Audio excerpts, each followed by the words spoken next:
سورہ مریم 19واں سورہ قرآن مجید کا.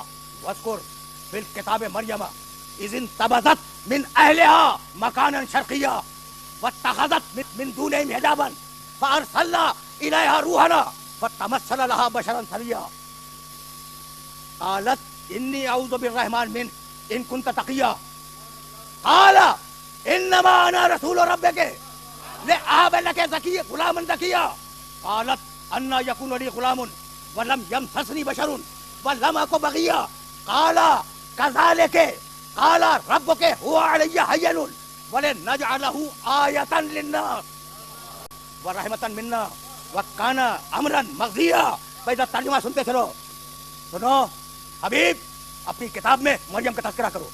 وہ اپنے گھر والوں سے ہٹ کر ایک مشرقی علاقے میں چلی گئی اور جانے کے بعد مریم نے اپنے گھر والوں سے پردہ کر لیا.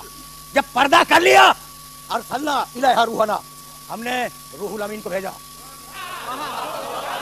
فتمثل لہا بشرا سویا روح الامین آیا اور آنے کے بعد ایک مکمل مرد کی صورت میں ظاہر ہوا.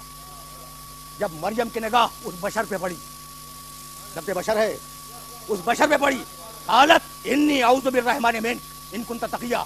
بے اختیار مریم نے کہا کہ میں اللہ کی پناہ مانگتی ہوں تجھ سے, اگر متقی ہے تو رک جا. قال انما انا رسول ربک. کہنے لگا وہ فرشتہ مریم مت گھبراؤ, میں تمہارے رب کا رسول ہوں. جبریل اپنے رب کا رسول ہے. لأہب لک غلاما زکیا, اور میں اس لیے تمہارے پاس آیا ہوں کہ تمہیں ایک پاک و پاکیزہ بچہ عطا کروں. میں عطا کروں, میں عطا کروں.